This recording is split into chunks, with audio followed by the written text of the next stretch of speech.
Like the other S tier picks are already gone, which is the Grok and Kaya. So it's a good. This is great. This Your is team so is great. Okay, RQ, what do you pick here? Do you take some carries, maybe the Lancelot, if you want to just assassinate the Harith?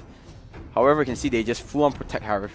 Oh my god, RQ. This is difficult. This is really difficult. PG Barrack played such a good draft, and RQ had a good response to it as well. Had they not gotten rid of the guy, had they not gotten rid of.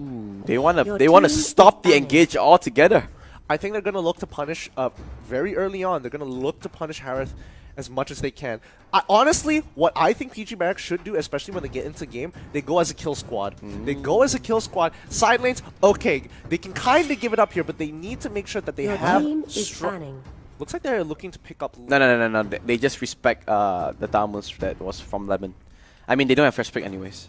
No, I think it's honestly it's fine because RQ, if they go for Lemar, at least you can go for the Martis. No. Oh, they say no fighters at all. S tier fighters getting out drafted. However, they do still have the Alice. And Lancelot's still available as well. They could go for Lancelot. They could go for Alpha, where you have a point-and-click ultimate, and you can instantly just target the Harith straight away. But is that going to be enough? I don't know. Gatukacha is the other tank. Unfortunately, I think this Cho will be a tank Cho. Yeah, I also feel like it's a tank Cho. Fighter Cho would be a little risky here because I don't think that they have any dedicated tanks to deal with Clot. Harith. Ludok's Clot. Wait a second. Ah, come on, Ludok's Clot, dude. So that means they have a lot of magic damage on their side. Ooh. I mean, they do have the Martis for physical damage, which is good, but because I think he's just a good solo laner in general. Just clears waves, doesn't have to okay. worry This about game is gonna be a bit interesting. Oh yeah, cool. I need your analysis here, Mr. Analyst. Well, I think for the side lanes, Cho into Martis, nothing too much is going to happen. I think that Cho is going to have a slight advantage level 1. Level 2, not so much. At least Dragneel, it's going to be about who outplays who in that lane. However, it's going to be Harith, dude. It's the one I'm most interested in. The most interesting one is how they're going to use Selena. Is she going to roam around as much? Who's going to be the other who's going to be the other pair on the other side of the map here? We'll have to see how RQ wants to set up their team now. Just to remind everyone, there is some concurrent games happening. RSG and Reborn, that's one of them. We know RSG is 1-0 up already. And our Legacy and Bigatron still 0-0. That's a pretty long game, actually. Yeah. So could be another upset coming in. But with that being said, let's go to the draft. Let's see how this happens. RQ up 1 game. Oh, wait a second. That's not what we need to see. He was taking you very literally when you said draft. Let's redo that again. We are going into the game, and RQ is into this. And you can see Tuturu. So fun fact about Tuturu's name. You know Tuturu's name is literally named after the sound Tuturu. No, I'm serious. You're not joking with me. No, serious. So I was in Indonesia, and one of the casters told me that. Interesting. I legit thought you were messing with me there. That's why. Hold on. That's why his RUU is longer. But whoa, wait. Is this a fighter?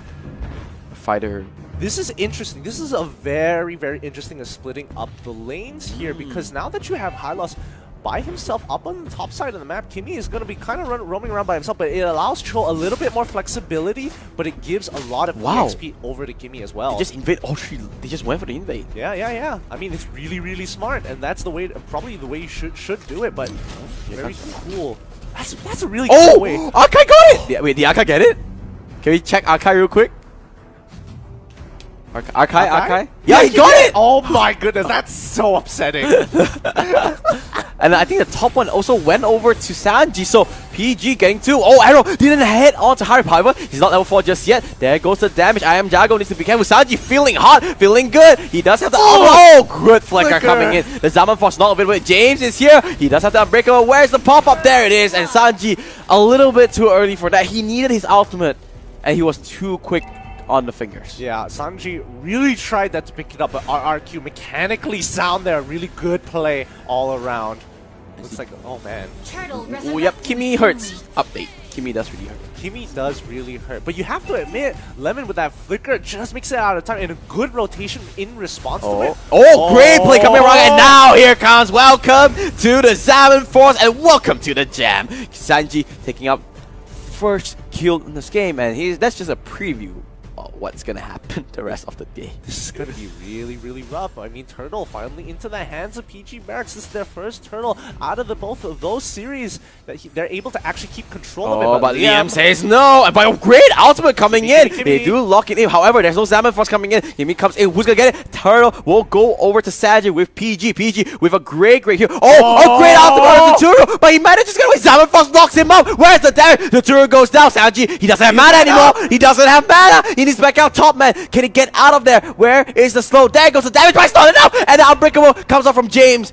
He will be able to walk away. So tanky. But Teabag gets a lemon on the bottom side off screen. Wow, I mean, cross-map plays happening all around here. PG Barracks. They are so good in this early game. They know exactly what they want to do. Martis is here. I don't... Oh, he was looking to get Iam there. He does have to decimate too, but I think Iam flickered away, so he couldn't really get the distancing. But RRQ, once again, game pressure over. However, we saw this in game 1 too, right? Yep, that's what we... They can't just back out for now.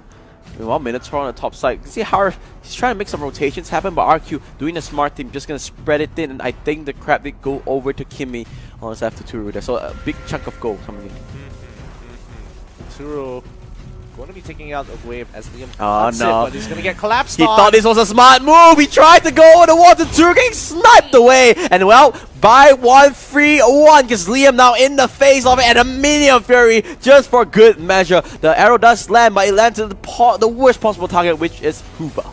I love bottom lane. Sorry, bottom lane.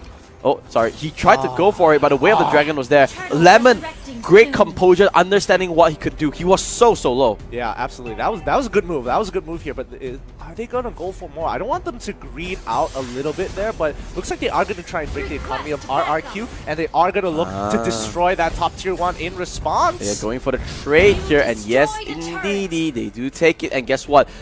The turtle is available as well. Are they going to actually contest this? They can actually. They have the Hylos with the Glorious Pathway. Members, yeah. And now there goes the arrow. Doesn't land onto it. And that's all. It's a 4v4 because both members, Lunox is on the bottom side, same. Goes to Cho. And now the observer of this guy comes in. And now there goes the Salmon Force. And now Turtle Crab will go over to PG Barracks. James is there all on his lonesome. Looks like they're trying to disengage from it, and I think they're just gonna run away. Both tanks does get singled out, but James is there. He's all alone, so Liam as well. Both the tanks in a heap of trouble. Dragno doing what he can, but Liam will go down as well. And now that's a 2-1. Huba does get traded over. However, Turtle went over to PG Barracks, so it's a net win for them. But Sanji, oh no, here comes the knockout, here comes the stun, and that's the reason why they wanted. They chose, they locked him up, and now that's exactly what. Can they get another one? Yes, they can. PG Barracks went a little bit south there.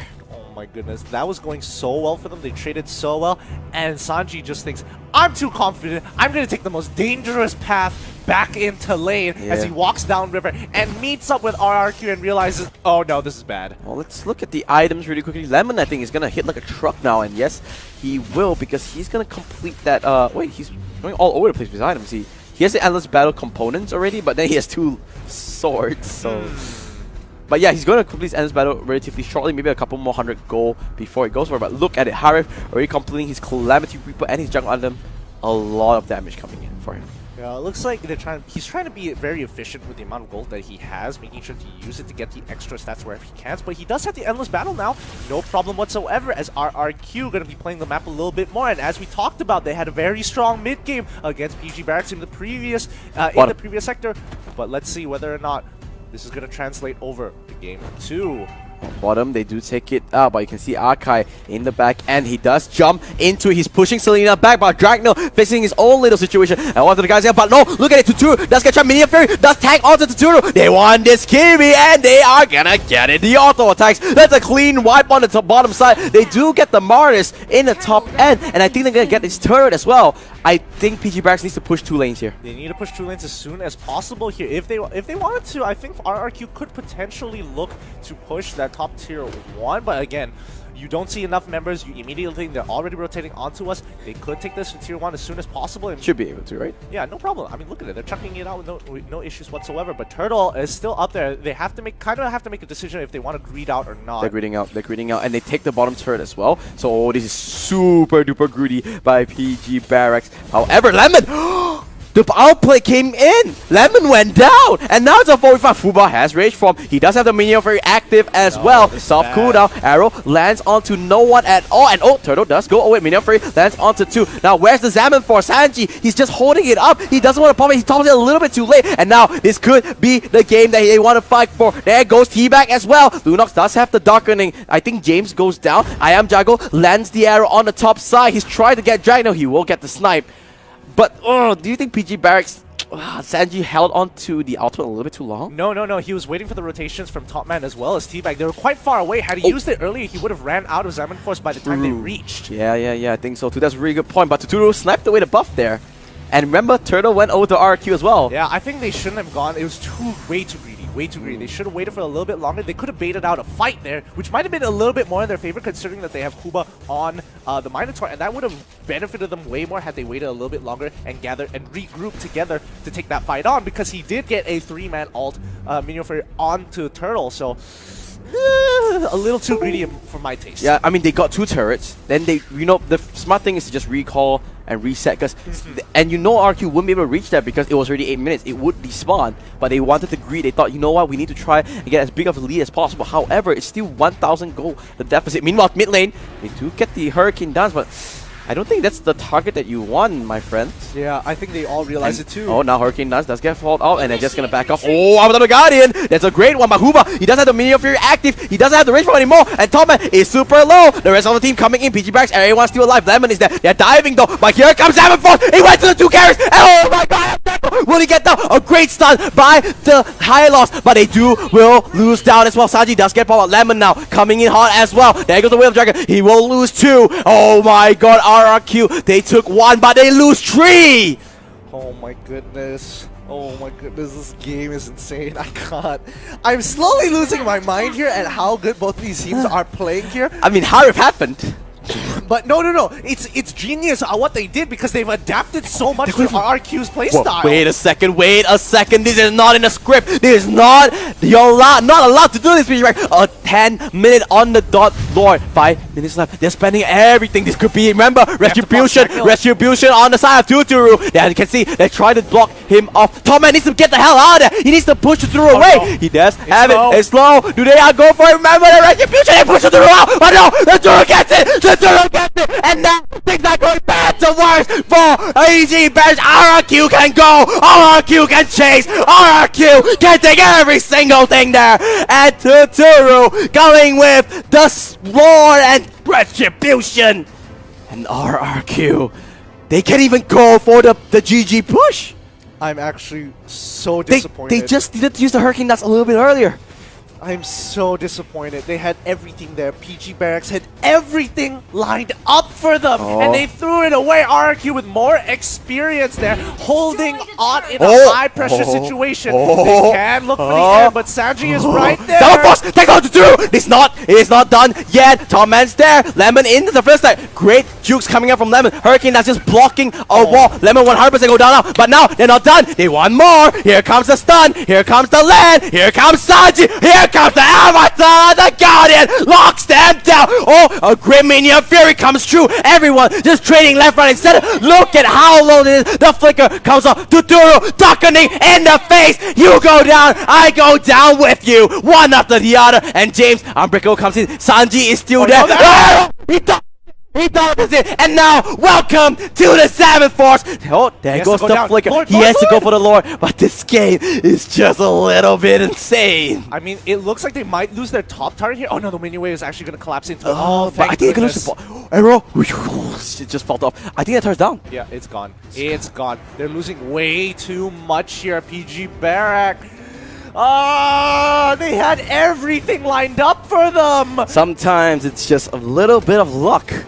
And I mean, this it's not just a little bit of luck, it's a high pressure situation, and PG Barracks, they just crumbled under the pressure with RRQ keeping form the entire way here. But you have to commend Lemon there. They were in such a bad position. RRQ were in so much trouble had it not been for Lemon keeping up with Sanji here, making sure he was knocked up, making sure the Way of the Dragon kicked him out, making sure he was completely out of the fight, sacrificing his life for it. But I think RRQ shouldn't. I think did they went in re-engage onto it. I think James was trying to play bodyguard, try to just get his teammates alive. But Salmon Force locking down to Turu. They need to be careful. RQ. We saw the last game. Yeah. Okay. And hey. Mobile Legends is a pretty snowbally game. Yeah, pretty snowbally game. Honestly. Whew, Oh, Lemon. what a play. Gets the, yeah, that's not something you kind of want to no, see. why? Oh, Why would, why oh, would Huba. you use Hurricane Dads? Good No, dodge 2 big here. ultimates. Oh, but Avatar got it as well. Wait, Sanji is in the midst of everything. This is a little bit weird from his kind of RRQ. They do have me a 4-man minion theory, but no one goes down just yet. James charging unbreakable. He lands on the Sanji. That's the one that they want. But now RRQ, they're going for the kills. They lose 2 already, and PG Barrack's getting pushed back. And Sanji, you might be a Harif, but you cannot do anything. However, minions coming in. Sanji, he needs to go. He needs to go right now. He needs to clear everything, but the flickers come in, and Samuel is still staying alive. Are you kidding me? This is insane. This is unthinkable. And they do kill him off. Sanji, that was a formidable display. But unfortunately, that was just not enough. RRQ comes out clutch with the victory there.